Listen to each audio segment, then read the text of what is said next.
6 ವರ್ಷ ಉದಯ ಟಿ ವಿಲಿ ಆ್ಯಂಕರ್ ಆದೆ. ಕೆಂಪೇಗೌಡ ಬಸ್ ನಿಲ್ದಾಣದಲ್ಲೂ ಕೂಡ ಮಲಗಿದ್ದಾಗೋಯ್ತು. ಸರ್ವರ್ ಸೋಮಣ್ಣ ನನ್ನ ಲೈಫಲ್ಲಿ ಆಗೋಗಿದೆ. ಒಂದ್ಸಲಿ ನಿನಗೆ ಫಿಲಮಲ್ಲಿ ಚಾನ್ಸ್ ಕೊಡ್ತೀನಿ, 80,000 ರೂಪಾಯಿ ದುಡ್ಡು ಕೊಡು ಅಂತ ಬಂದು ಒಬ್ಬರು ಕೇಳಿದ್ರು. ಒಂದು ಹೋಟೆಲಲ್ಲಿ ರೂಮ್ ಹಾಕಿದ್ರು, ಇವ್ರು ಚಾನ್ಸ್ ಕೊಡ್ತಾರೇನೋ ಅಂತ 80,000 ರೂಪಾಯಿ ಕೊಟ್ಟೆ. ಅದಕ್ಕೆ ಬೇಡ, ಇಲ್ಲೇ ಕೂತಿರೋಣ ಅಂದ್ಬಿಟ್ಟು ಕೂತಿದ್ದ ಜಾಗದಲ್ಲೇ ಕೂತಿದ್ದೀನಿ. ನಿನ್ನ ದೇವರು ಅಂತ ಆಗಿದ್ದರೆ ಯಾರು ಕಷ್ಟಪಡ್ತಾರೆ, ಯಾರ ಹತ್ರ ಟ್ಯಾಲೆಂಟ್ ಇರುತ್ತೆ ಅವ್ರಿಗೆ ಒಳ್ಳೇದು ಮಾಡು.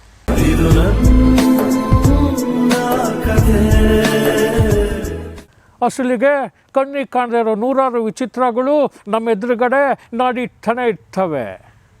ಎಲ್ಲರಿಗೂ ನಮಸ್ಕಾರ. ಯಾರು ಅಂತ ಯೋಚನೆ ಮಾಡ್ತಾ ಇದ್ದೀರಾ? ಇನ್ನೊಂದ್ಸಲಿ ಹೇಳ ಯಾರು ಅಂತ.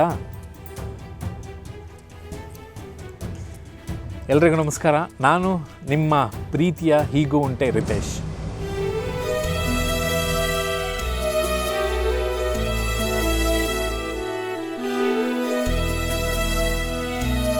ನನ್ನ ಕೆರಿಯರ್ ಅಂದರೆ ಚಲನಚಿತ್ರಗಳಿಗೆ ಹೇಗೆ ಬಂದೆ, ಏನೇನಾಯಿತು, ಈಗೇನಾಗ್ತಿದೆ ಎಲ್ಲನೂ ನಿಮ್ಮ ಜೊತೆ ಶೇರ್ ಮಾಡ್ಕೋಬೇಕು ಅಂತ ಅನ್ನಿಸ್ತಿದೆ.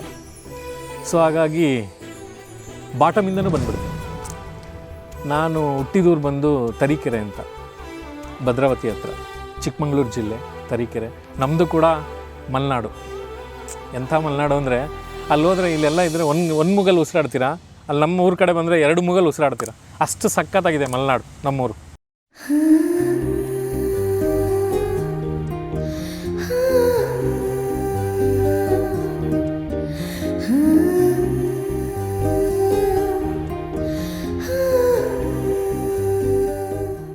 ಸೊ ಅಲ್ಲಿ ಹುಟ್ಟಿ ಸೆಕೆಂಡ್ PUವರೆಗೂ ಓದಿ ಸೆಕೆಂಡ್ PU ಪಾಸಾಯಿತು.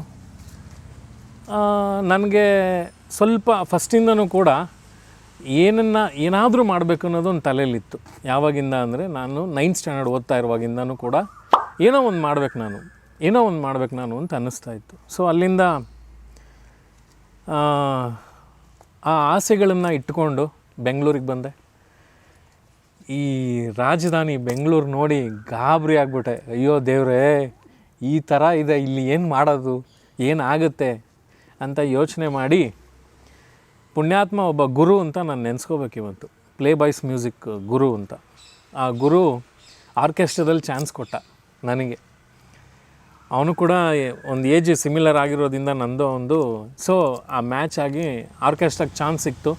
ಸೊ ಆರ್ಕೆಸ್ಟ್ರಾದಲ್ಲಿ ಏನು ಮಾಡ್ತಿದ್ದೆ ಅಂತ ಕೇಳಿದ್ರಾ? ಏನು ಇಲ್ಲ ಕಣಣ್ಣ, ಈ ಥರ ಮಾತಾಡ್ತೀನಲ್ಲ, ಹಿಂಗೆ 150 ಜನ ಥರ ಮಾತಾಡ್ತಿದ್ದೆ. ಈ ಥರ ಮಾತಾಡ್ತಿದ್ದೆ, 150 ಜನದ ಥರ. ಈಗಲೂ ಮಾತಾಡ್ತೀನಿ. ಒಂದು ಅಪ್ ಟು 210-215 ವಾಯ್ಸಸ್ ಮಾತಾಡ್ತೀನಿ. ಸೊ ಆರ್ಕೆಸ್ಟ್ರಾದಲ್ಲಿ ಈ ಥರ ಮಿಮಿಕ್ರಿ ಆರ್ಟಿಸ್ಟ್ ಆಗಿ ಸೇರಿಕೊಂಡೆ. ಅದ್ರ ಜೊತೆ ಅನೌನ್ಸ್ ಮಾಡೋದಕ್ಕೆ ಚಾನ್ಸ್ ಕೊಟ್ಟರು. ಹೆಂಗೆ ಅನೌನ್ಸ್ ಮಾಡೋದು? ಈಗ ಇವರು ಆಡ್ತಾರೆ ಈ ಚಿತ್ರದ ಗೀತೆ, ಈ ಥರ ಆರ್ಕೆಸ್ಟ್ರದ ಹೆಸರು ಅಂತ ಅನೌನ್ಸ್ ಮಾಡೋಕ್ಕೆ ಚಾನ್ಸ್ ಕೊಟ್ಟರು. ಅಲ್ಲಿಂದ ಶುರುವಾಯಿತು ಜೀವನ. ಅಲ್ಲಿ ಶುರುವಾದಾಗ ಆಸೆ ಅನ್ನೋದು ಹುಟ್ಟಿತು. ಹೆಂಗೆ ಹುಟ್ಟಿತು ಅಂದರೆ, ಇಷ್ಟು ಟ್ಯಾಲೆಂಟ್ ಕೊಟ್ಟಿದ್ದಾನೆ, ಯಾಕೆ ಸುಮ್ಮನೆ ಸಾಯ್ಬೇಕು, ನಾನು ಏನಾದರೂ ಒಂದು ಸಾಧಿಸಿ ಸತ್ತೋಗೋಣ ಅಂತ ತೀರ್ಮಾನ ಮಾಡಿ ಅವ್ರಿವ್ರ ಕೈಕಾಲು ಹಿಡ್ಕೊಂಡು ಎಲ್ಲ ಆರ್ಕೆಸ್ಟ್ರಾಗೂ ಹೋಗೋಕ್ಕೆ ಶುರು ಮಾಡಿದೆ. ಎಲ್ಲ ಆರ್ಕೆಸ್ಟ್ರಾಕ್ಕೆ ಹೋದ್ರೂ ಅಣ್ಣವ್ರ ಥರ ಮಿಮಿಕ್ರಿ ಮಾಡ್ತಿದ್ದೆ, ಶಂಕರಣ್ಣನ ಥರ ಮಿಮಿಕ್ರಿ ಮಾಡ್ತಿದ್ದೆ, ಪ್ರತಿಯೊಬ್ಬರದ್ದು ಮಿಮಿಕ್ರಿ ಮಾಡ್ತಿದ್ದೆ. ಹಂಗಾದಾಗ ಜೀವನ ನಡೀತಾ ಇತ್ತು. ಹೋದರೆ ಒಂದು 150 ರೂಪಾಯಿ ಕೊಡೋರು, 100 ಅಂದರು, 100 ಬಾಹರು, 50 ಅಂದರು. ಆ 150 ರೂಪಾಯಲ್ಲಿ ಜೀವನ ಶುರುವಾಗಿದ್ದು ತುಂಬಾ ಕಷ್ಟಕರವಾದ ದಿನಗಳನ್ನು ಅನುಭವಿಸಿ ಕೊನೆಗೆ ಕೆಂಪೇಗೌಡ ಬಸ್ ನಿಲ್ದಾಣದಲ್ಲೂ ಕೂಡ ಮಲಗಿದ್ದಾಗೋಯ್ತು. ಯಾಕೆ ಮಲಗಿದೆ ಅಂದರೆ, ಸಾಧನೆ ಏನಾದರೂ ಮಾಡಬೇಕು ಅನ್ನೋದು ಹಠ ಮನಸ್ಸಲ್ಲಿ. ಏನೂ ಆಗ್ತಿಲ್ವಲ್ಲ, ಏನೂ ಮಾಡೋಕ್ಕಾಗ್ತಿಲ್ಲ, ನನ್ನವರು ಅಂತ ನನಗೆ ಯಾರೂ ಇಲ್ಲ ಅನ್ನೋ ಒಂದು ಕೊರಗು ಇನ್ನೊಂದು ಕಡೆ. ಈ ಎರಡು ಮ್ಯಾಚೇ ಆಗ್ತಿರ್ಲಿಲ್ಲ. ಯಾರು ಇಲ್ಲ, ಯಾರು ಸಪೋರ್ಟ್ ಮಾಡ್ತಾರೆ ಹೇಳಿ? ಈಗಿನ ಕಾಲದಲ್ಲಿ ಮಾಡಲ್ಲ. ಹಂಗಾಗಿ ಮೆಜೆಸ್ಟಿಕಲ್ಲಿ ಮಲಗಿದಾಗೋಯ್ತು. 93.5 ರೆಡ್ FM ಅಲ್ಲಿ ಒಂದು ಕಾರ್ಯಕ್ರಮ ಬರೋದು, ಮುಸ್ಸಂಜೆ ಮಾತು ಅಂತ. ಅದನ್ನು ಕೇಳಿದಾಗ ಒಬ್ಬಳು ಕ್ಯಾನ್ಸರ್ ಪೇಷಂಟು 45 ವರ್ಷ ಬದುಕಿದ್ರಂತೆ.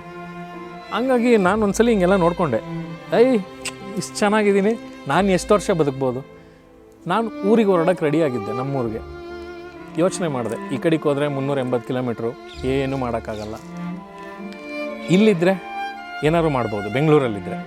ಈ ಬೆಂಗಳೂರಲ್ಲಿ ಇದ್ರೂ ಈ 1 ಕಿಲೋಮೀಟ್ರ್ ದಾಟಿ ಪಕ್ಕಕ್ಕೆ ಹೋದರೆ, ಮೆಜೆಸ್ಟಿಕ್ ಬಸ್ ಸ್ಟಾಪಿಂದ ಆ ಕಡೆಗೆ ಹೋದರೆ 1 ಕಿಲೋಮೀಟ್ರ್ ಏನು ಸಿಗುತ್ತೆ ಹೇಳಿ, ಗಾಂಧಿನಗರ. ಏನಾದರೂ ಮಾಡ್ಬೋದು ಅಂತ. ಸೊ ನಾನು ಇಲ್ಲ, ಇಲ್ಲೇ 1 ಕಿಲೋಮೀಟ್ರ್ ಒಳಗಡೆ ಹೋಗಿ ಏನಾದರೂ ಮಾಡೋಣ ಅಂದ್ಕೊಂಡು ಶುರು ಮಾಡಿದೆ. ಆಸೆಗಳು ಹುಟ್ಟಿತು. ಒಂದು ಖಾಸಗಿ ವಾಹಿನಿ ಉದಯ ಟಿವಿಗೆ ಆ್ಯಂಕರಿಂಗ್ ಮಾಡೋಣ ಅಂತ ಆರ್ಕೆಸ್ಟ್ರಾದಲ್ಲಿ ಇಟ್ಕೊಂಡೆ ಆ್ಯಂಕರಿಂಗ್ ಮಾಡೋಕ್ಕೆ ಶುರು ಮಾಡಿದೆ. ಒಂದು 6 ವರ್ಷ ಉದಯ ಟಿವಿಲಿ ಆ್ಯಂಕರ್ ಆದ, ಉದಯ ಕಾಮಿಡಿಲಿ. ಒಂದು ಸಣ್ಣ ರೆಕಗ್ನೈಸೇಷನ್ ಎಲ್ಲೇ ಹೋಗಿ ನಿಂತ್ಕೊಂಡ್ರೆ ಉದಯ ಕಾಮಿಡಿ ರಿತೇಶ್ ಅಲ್ವಾ, ನೀನು ಸ್ಮೈಲ್ ಬಾಯ್ ರಿತೇಶ್ ಅಲ್ವಾ, ಈ ಥರ ಆಯಿತು. ಅದಾದಮೇಲೆ ಫಿಲಮಲ್ಲಿ ಆ್ಯಕ್ಟ್ ಮಾಡಬೇಕು ಅಂತ ಅನ್ಸೋದು. ಯಾಕೆ ಅನ್ಸೋದು ಅಂದರೆ, ಜನ್ಮ ಕೊಟ್ಟಿರೋ ತಂದೆ ತಾಯಿಗಳ ಹೆಸರನ್ನೇ ಆಟೋಗಳ ಮೇಲೆ ಹಾಕ್ಕೊಳ್ಳಲ್ಲ. ಯಾರ್ಯಾರ ಹೆಸರು ಹಾಕೊಂಡಿದ್ದಾರೆ, ಆಟೋ ಡ್ರೈವರ್, ಅಣ್ಣವ್ರ ಹೆಸರು, ಶಂಕರಣ್ಣನ ಹೆಸರು, ಪ್ರಭಾಕರ್ ಅವ್ರ ಹೆಸರು, ಅಂಬರೀಷ್ ಅವ್ರ ಹೆಸರು, ವಿಷ್ಣುವರ್ಧನ್ ಅವ್ರ ಹೆಸರು, ಕನ್ನಡದ ಸ್ಟಾರ್ಗಳು ಯಾರ್ಯಾರಿದ್ದಾರೆ ಅವ್ರ ಎಲ್ಲರ ಹೆಸರುಗಳು, ಫೋಟೋಗಳೆಲ್ಲ ಆಟೋಗಳ ಮೇಲಿದೆ. ಅದು ನೋಡಿದಾಗ ಯಾರು ಈ ಅಭಿಮಾನಕ್ಕೆ ಏನು ಬೆಲೆ ಕಟ್ಟೋಕ್ಕಾಗತ್ತಾ? ಇಲ್ಲ ಅಲ್ವಾ? ನಾನು ಸತ್ತರೆ ಅಟ್ಲೀಸ್ಟ್ ನನ್ನೊಂದು 2 ಫೋಟೋ ಮೇಲಾದ್ರು, ನನ್ನ 2 ಆಟೋ ಮೇಲಾದ್ರು ನನ್ನ ಫೋಟೋ ಇರಬೇಕು ಅಂತ ಫಿಕ್ಸ್ ಆದೆ. ಯಾಕೆ ಫಿಕ್ಸ್ ಆದೆ ಅಂದರೆ, ನನ್ನಲ್ಲಿ ಏನೂ ಇಲ್ಲ ಅಂದಿದ್ದರೆ ನಾನು ಫಿಕ್ಸ್ ಆಗ್ತಿರಲಿಲ್ಲ. ಭಗವಂತ ಏನೋ ಒಂದು ಟ್ಯಾಲೆಂಟ್ ಕೊಟ್ಟಿದ್ದಾನೆ. ಆ ಟ್ಯಾಲೆಂಟನ್ನು ತೋರಿಸಿ ಅವ್ರ ಅಭಿಮಾನನ ಗಳಿಸಿ 2 ಆಟೋ ಮೇಲೆ ನಾನು ಫೋಟೋ ಹಾಕ್ಕೋಬೇಕು ಅಂತ ಅನಿಸೋದು. ಆವಾಗ ಆ ಆಸೆಗೆ ಸ್ಫೂರ್ತಿಯಾಗಿದ್ದೆ ಕೃಷ್ಣನ್ ಲವ್ ಸ್ಟೋರಿ. ಅದನ್ನು ನೆನೆಸ್ಕೊಳ್ಲೇಬೇಕು ನಾನು ಇವತ್ತು. ಇನ್ನು ನಾನು ಬದುಕಿರೋವರೆಗೂ ನೆನೆಸ್ಕೋಬೇಕು. ಯಾಕೆಂದರೆ ಒಂದು 6 ವರ್ಷ ತಿರುಗದೇ ಇರೋ ಜಾಗಗಳಿಲ್ಲ ಚಾನ್ಸ್ಗೋಸ್ಕರ. ಎಲ್ಲೇ ಹೋದರೂ ಚಾನ್ಸ್ ಸರ್, ನನಗೊಂದು ಚಾನ್ಸ್ ಕೊಡಿ ಸರ್, ಪ್ಲೀಸ್ ಸರ್, ನಾನು ಆ್ಯಕ್ಟ್ ಮಾಡ್ತೀನಿ ನೋಡಿ ಸರ್ ಅಂದ್ಬಿಟ್ಟು ನನಗೆ ಏನೇನು ಗೊತ್ತೋ ಅದೆಲ್ಲ ಮಾಡಿಬಿಡ್ತಾಯಿದ್ದೆ. ಸರ್ವರ್ ಸೋಮಣ್ಣ ನನ್ನ ಲೈಫಲ್ಲಿ ಆಗೋಗಿದೆ.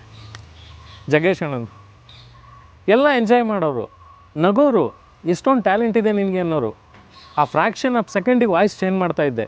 ಹೆಂಗೆ ಅಂದರೆ ಅದು ಭಗವಂತ ನನಗೆ ಆ ಟ್ಯಾಲೆಂಟ್ ಕೊಟ್ಬಿಟ್ಟಿದ್ದ. ಅದು ಮಾಡ್ತಿದ್ದೆ, ಎಲ್ಲ ಎಂಜಾಯ್ ಮಾಡೋರು. ಅದಾದಮೇಲೆ ನಿಂಗೆ ಹೇಳ್ತೀನಿ ಚಾನ್ಸ್ ಅನ್ನೋರು. ಮಾರೋ ದಿನ ನಾನು ಫೋನ್ ಮಾಡಿದ್ರೆ ಫೋನೇ ಎತ್ತುತ್ತಾ ಇರಲಿಲ್ಲ.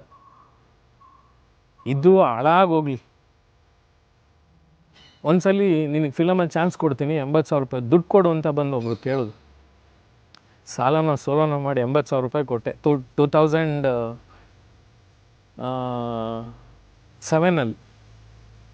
80,000 ರೂಪಾಯಿ ಕೊಟ್ಟೆ. ಒಂದು ಹೋಟೆಲಲ್ಲಿ ರೂಮ್ ಹಾಕಿದ್ರು, ಇವ್ರು ಚಾನ್ಸ್ ಕೊಡ್ತಾರೇನೋ ಅಂತ 80,000 ರೂಪಾಯಿ ಕೊಟ್ಟೆ. ಶುಕ್ರವಾರ ಪಿಕ್ಚರ್ ಪೂಜೆ, ದೊಡ್ಡ ಗಣಪತಿ ದೇವಸ್ಥಾನಕ್ಕೆ ಬಂದುಬಿಡು ಅಂತ ಹೇಳಿದ್ರು. ನಾನು ಕೊಟ್ಟಿದ್ದು ಬುಧವಾರ ದುಡ್ಡು. ಆಮೇಲೆ ಏನಾಗೋಯ್ತು, ಗುರುವಾರ ನಿದ್ದೆ ಬರ್ತಿಲ್ಲ, ಶುಕ್ರವಾರ ನಿದ್ದೆ ಬರ್ತಾ ಇಲ್ಲ. ಯಾಕೆಂದರೆ ನಾನು ದುಡ್ಡು ಕೊಟ್ಟಿದ್ದೀನಿ, ನಂಗೆ ಚಾನ್ಸ್ ಕೊಡ್ತಾರೆ ಪಿಕ್ಚರಲ್ಲಿ ಅನ್ನೋ ಒಂದು ಆಸೆಗೋಸ್ಕರ. ಅವತ್ತು ರಾತ್ರಿ ಮಲ್ಕೊಂಡ್ರೆ ಗಡಿಯಾರ ನೋಡಿದ್ರೆ ಇನ್ನೂ 2 ಗಂಟೆನ. ಬೆಳಗ್ಗೆ 5 ಗಂಟೆ ಕರೆದಿದ್ದಾರೆ ನನ್ನ ದೊಡ್ಡ ಗಣಪತಿ ದೇವಸ್ಥಾನದ ಹತ್ರ ಪೂಜೆ, ನನ್ನ ಪಿಕ್ಚರ್ದು ಅಂತ. ನಿದ್ದೆನೇ ಬರ್ತಾಯಿಲ್ಲ, ಬರೀ ಗಡಿಯಾರ ನೋಡೋದೇ ಆಗೋಯ್ತು. ಅವ್ರು 5 ಗಂಟೆಗೆ ಬರೋಕ್ಕೆ ಹೇಳಿದರು. ನಾನು ಎದ್ದು 4 ಗಂಟೆ 26 ನಿಮಿಷಕ್ಕೆ ನಾನು ದೊಡ್ಡ ಗಣಪತಿ ದೇವಸ್ಥಾನದ ಹತ್ರ ಇದ್ದೀನಿ ಬೆಳಗ್ಗೆ. ಆವಾಗ 5 ಗಂಟೆ ಬೆಳ್ಕರಿತಾ ಇತ್ತು. ಯಾರೂ ಬರ್ತಾಯಿಲ್ಲ, ಯಾವ ಪೂಜೆನೂ ಇಲ್ಲ. ಒಬ್ಬ ವ್ಯಕ್ತಿ ಎಷ್ಟೊತ್ತು ಕಾಯ್ಬೋದು ಹೇಳಿ? ಸಂಜೆ 4 ಗಂಟೆವರೆಗೂ ಕಾದಿದ್ದೀನಿ.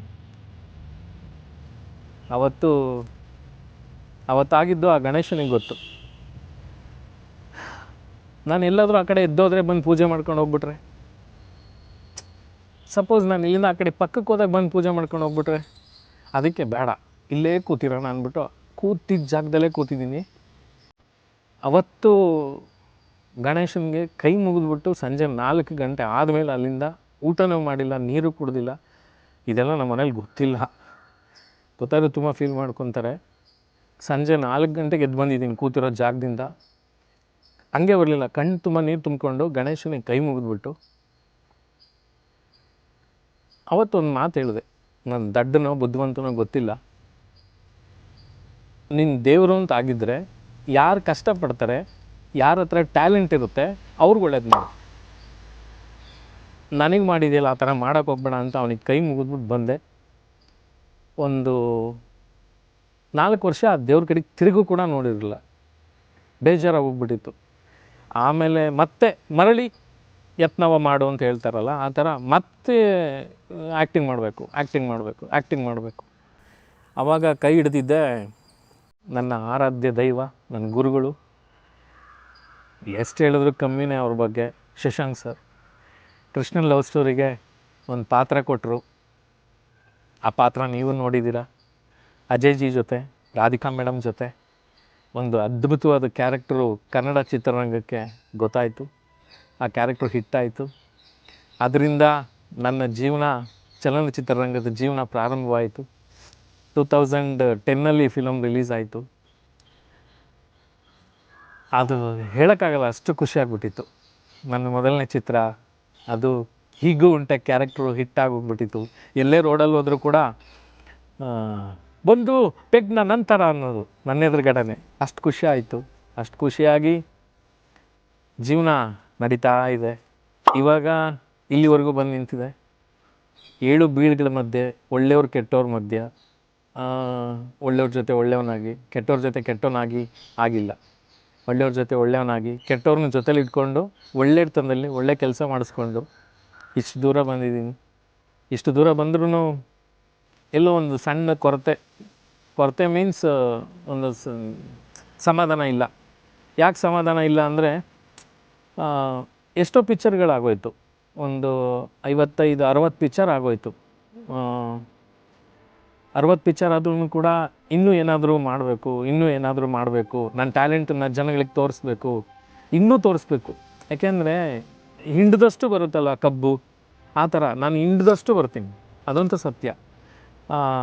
ಅಷ್ಟೊಂದು ಮನಸ್ಸಲ್ಲಿ ಇಟ್ಕೊಂಡು ಈಗಲೂ ಸಮಾಧಾನ ಇಲ್ಲ. ಏನಾದರೂ ಮಾಡಬೇಕು ಅಂತ ಹಾತೊರಿತಾ ಇದೆ ಮನಸ್ಸು. ಸೊ ಈ ಹಾತೊರಿತಾ ಇರೋ ಮನಸ್ಸಿಗೆ ಕಡಿವಾಣ ಹಾಕೋಕ್ಕೆ ಅಂತಲೇ ಒಂದು ಸಣ್ಣ ಪುಟ್ಟ ಪಾತ್ರಗಳು ಸಿಕ್ಕಿದಾಗ ಮಾಡ್ತಾ ಇರ್ತೀನಿ. ಈಗ ಒಂದು big budget movie, pan India, Ramya Krishna ಅವ್ರ ಜೊತೆ ಶಿವಗಾಮಿ ಅಂತ ಒಂದು ಪಿಕ್ಚರಲ್ಲಿ ಆ್ಯಕ್ಟ್ ಮಾಡಿದ್ದೀನಿ. 4 ಜನ ಹೀರೋ, ಅದರಲ್ಲಿ ನಾನು ಒಬ್ಬ. ಅದ್ಭುತವಾದ ಪಿಕ್ಚರ್. ರಮ್ಯಾ ಕೃಷ್ಣ ಅವ್ರು ಇದ್ದಾರೆ ಅಂದರೆ ಸೂಪರಾಗಿರುತ್ತೆ. ಅಂಥ ಒಂದು ಚಿತ್ರಕ್ಕೆ ನನಗೆ ಪಾತ್ರ ಕೊಟ್ಟಿರೋ ಮಧು ಅವ್ರಿಗೆ ನಾನು ತುಂಬ ಥ್ಯಾಂಕ್ಸ್ ಹೇಳೋದು ಕಮ್ಮಿ ಆಗುತ್ತೆ ಅಷ್ಟೇ. ಅದಕ್ಕಿಂತ ಇನ್ನೇನು ಹೇಳೋಕ್ಕಾಗಲ್ಲ. ಅದಾದಮೇಲೆ ಇವಾಗ ಇನ್ನು ನನ್ನ ಚಿನ್ನಿ ಅಂದರೆ ಲೂಸ್ ಮಾದ ಯೋಗಿಯವರು. Super person, super. ಯಾಕೆಂದರೆ ಒಳ್ಳೆಯವ್ರ ಬಗ್ಗೆ ಎಷ್ಟೊತ್ತು ಬೇಕಾದ್ರೂ ಮಾತಾಡ್ಬೋದು. ಈ ಕೆಟ್ಟವ್ರ ಬಗ್ಗೆ ಮಾತಿದ್ರೆ ಸಾಕು, ಸುಮ್ಮನೆ ಅವ್ರ ಬಗ್ಗೆ ಮಾತಾಡಬೇಡ ಅಂತಾರೆ. ಅದಕ್ಕೆ ಚಿನ್ನಿ ಅಂದರೆ ಚಿನ್ನಿನೇ. ಅವ್ರ ಜೊತೆ ಆಲ್ಮೋಸ್ಟ್ ಆಲ್ ಒಂದು 3-4 ಪಿಕ್ಚರ್ ಮಾಡಿದೆ. ಈಗ ಕಿರಿಕ್ ಶಂಕರ ಅಂತ ಒಂದು ಮಾಡ್ತಾಯಿದ್ದೀನಿ, ನಡೀತಾ ಇದೆ ವರ್ಕು. ಸೊ ಅದಾದಮೇಲೆ ಈಗ ನಮ್ಮ ಮೌನಂ ಚಿತ್ರದ ನಿರ್ದೇಶಕರಾದಂಥ ರಾಜ್ ಪಂಡಿತ್ ಅವರು ಡೈರೆಕ್ಷನ್ ಮಾಡ್ತಿದ್ದಾರೆ. ಅದರಲ್ಲೂ ಕೂಡ ಆ್ಯಕ್ಟಿಂಗ್ ಮಾಡ್ತಾಯಿದ್ದೀನಿ. ಜೊತೆಗೆ ಈ ಆ್ಯಕ್ಟಿಂಗ್ ಮಾಡೋದ್ರಿಂದನೇ ಜೀವನ ಇಷ್ಟು ಚೆನ್ನಾಗಿ ನಡೀತಿದೆ, ಏನು ತೊಂದರೆ ಇಲ್ಲ. ಆದರೂ ಇನ್ನೂ ಏನಾದರೂ ಮಾಡಬೇಕು, ಇನ್ನೂ ಗುರುತಿಸ್ಕೋಬೇಕು ಅನ್ನೋದು ಒಂದು ಮನಸ್ಸಲ್ಲಿದೆ. ಅದಕ್ಕೆ ಏನು ಮಾಡಿದೆ, ಡೈರೆಕ್ಷನ್ ಡಿಪಾರ್ಟ್ಮೆಂಟ್ ಕಡೆ ಬಂದುಬಿಟ್ಟಿದ್ದೀನಿ. ಒಂದು 6-7 ಪಿಕ್ಚರು, 7-8 ಪಿಕ್ಚರು ಡೈರೆಕ್ಟ್ರಾಗಿ ವರ್ಕ್ ಮಾಡಿದೆ. ಲಾಸ್ಟ್ ಪಿಕ್ಚರ್ ಮೌನಂ ಅಂತ, ಅದಕ್ಕೂ ಡೈರೆಕ್ಟ್ರಾಗಿ ವರ್ಕ್ ಮಾಡಿದೆ. ಸೊ ಈಗ ರಾಜ್ ಪಂಡಿತ್ ಅವ್ರ ಹತ್ರ ಕೆಲಸ ಮಾಡ್ತಾಯಿದ್ದೀನಿ. ಆಸೆ ತುಂಬ ಇಲ್ದಿದ್ದರೂ, ಆಸೆ ನನಗಿಲ್ಲ, ನಿಜವಾಗ್ಲಿಲ್ಲ. ಸಾಧನೆ ಮಾಡಬೇಕು ಅನ್ನೋದು ಒಂದು ಬಿಟ್ಟರೆ ಅದಕ್ಕಿಂತ ಬೇರೆ ಇನ್ನು ಆಸೆ ಇನ್ನೇನೂ ಇಲ್ಲ. ದುಡ್ಡು ಮಾಡಬೇಕು, ಅದು ಇದು ಅವೆಲ್ಲ ಇಲ್ಲ. ಯಾಕೆಂದರೆ ಯಾರೇ ಆಗಲಿ ಭೂಮಿ ಮೇಲೆ ಹುಟ್ಟಿರೋ ಮನುಷ್ಯ ಒಂದು ದಿನವೂ ಉಪವಾಸ ಮಲ್ಕೊಳ್ಳಲ್ಲ. ಅವ್ನು ನೀರು ಕುಡ್ದಾದ್ರೂ ಮಲ್ಕೊತಾನಲ್ಲ. ನನಗೆ ಇಷ್ಟೊಂದು ಟ್ಯಾಲೆಂಟ್ ಕೊಟ್ಟಿದ್ದಾನೆ ಭಗವಂತ. ನಾನು ಯಾಕೆ ಉಪವಾಸ ಮಲ್ಕೊತೀನಿ? ನನಗೆ ಮೋಸ ಮಾಡೋದು ಗೊತ್ತಿಲ್ಲ, ಸುಳ್ಳು ಹೇಳೋದು ಗೊತ್ತಿಲ್ಲ. ಟ್ಯಾಲೆಂಟ್ ಏನಿದೆ ಅದಂತೂ ಈಗೆಲ್ಲೋ ಇಲ್ಲಿ ಒಂದು 50 ಜನ ಇರೋ ಹತ್ರ ಹೋಗಿ ಮಿಮಿಕ್ರಿ ಮಾಡಿದ್ರೆ ಒಬ್ಬೊಬ್ಬರು 10 ರೂಪಾಯಿ ಕೊಟ್ಟರೆ ಎಷ್ಟಾಯಿತು ಅಲ್ವಾ? ಆ ಥರ ಜೀವನ ನಡೆಯುತ್ತೆ. ಜೀವನಕ್ಕೆ ಏನು ತೊಂದರೆ ಇಲ್ಲ.